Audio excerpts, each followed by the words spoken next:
Alright, we have a couple of extra segments here to cover today because when I reviewed the lesson as I taught it, the last segment, I made a mistake.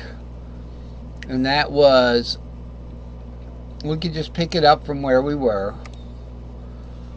When you start a Dorian arpeggio from string 2, now I've been starting the arpeggios from the same notes. So if we start the Dorian arpeggio from string 1, like that, when I want to start that same arpeggio from string 2, I'm going to go up to the other D on that string.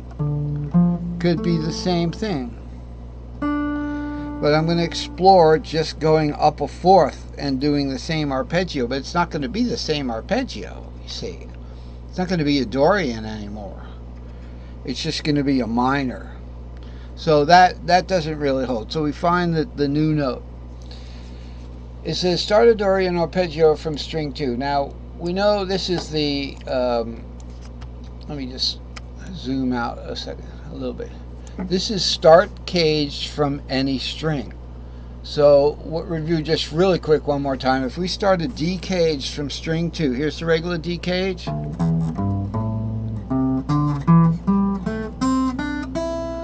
If we start that same D from here,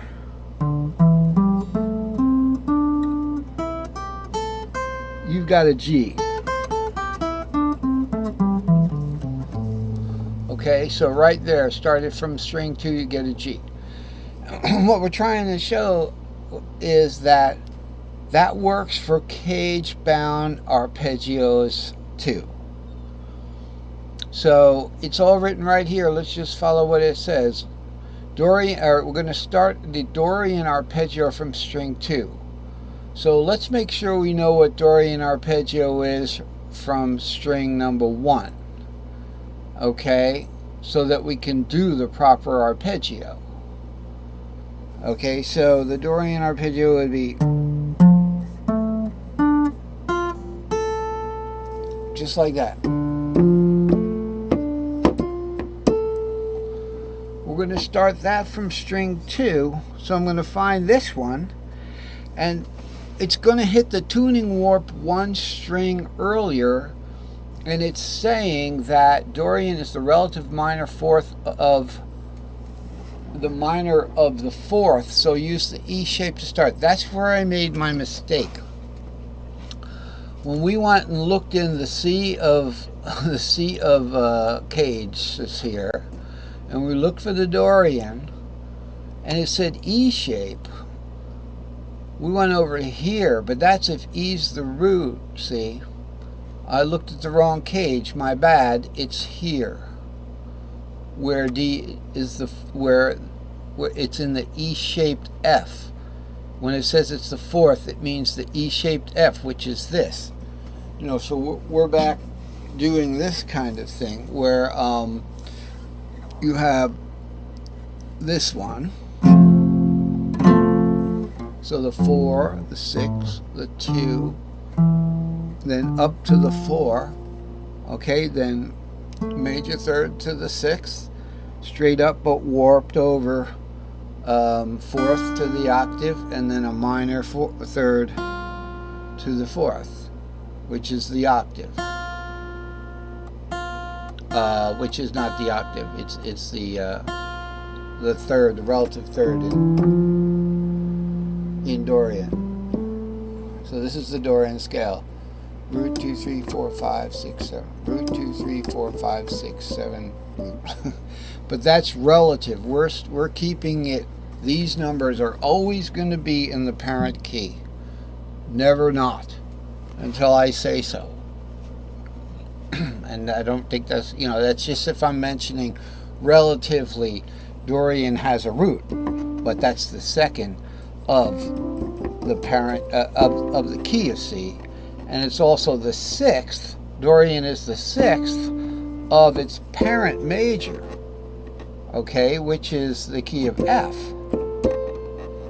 All right, but for now, it wouldn't be a Dorian then. Then it would be an Aeolian.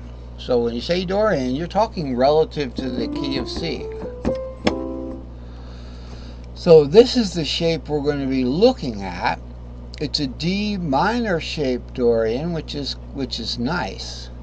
But when we start that, okay, so keep that in mind. All right, keep that in mind. And now the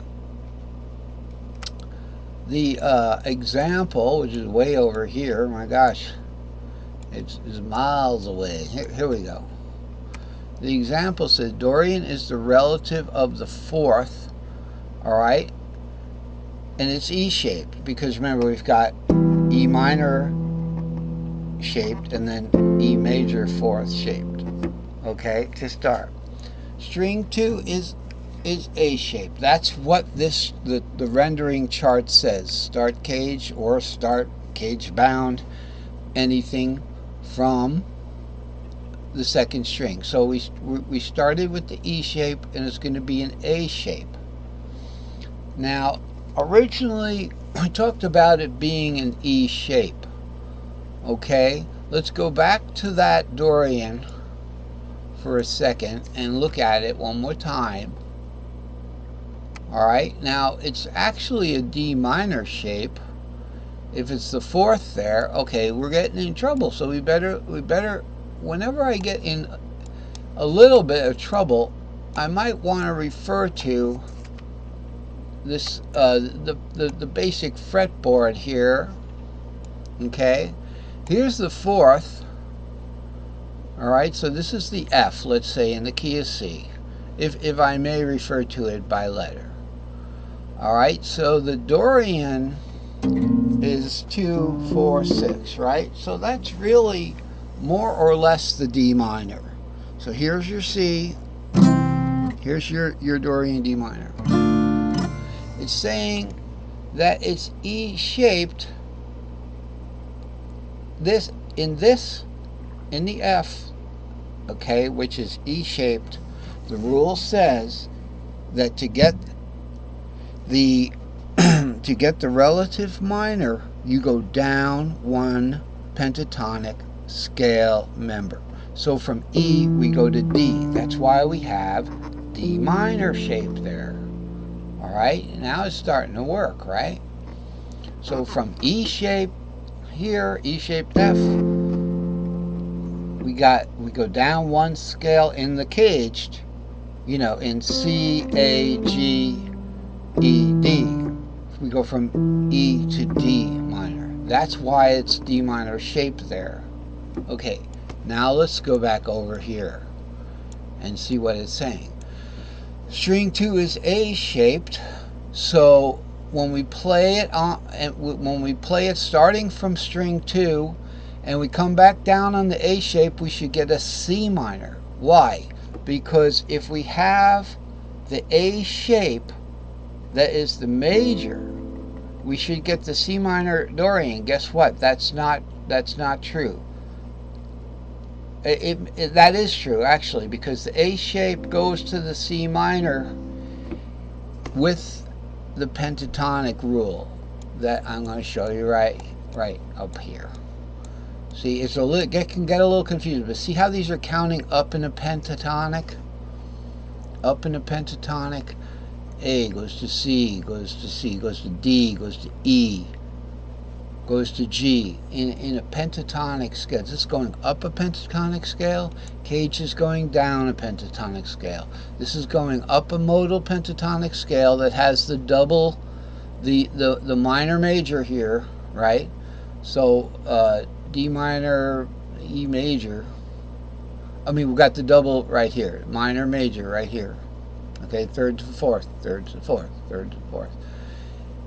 This goes up a modal pentatonic scale, C, D, E. Okay, so that's why when we're in the A shape here, Dorian is going to be in the C shape. So that was right, and there it is.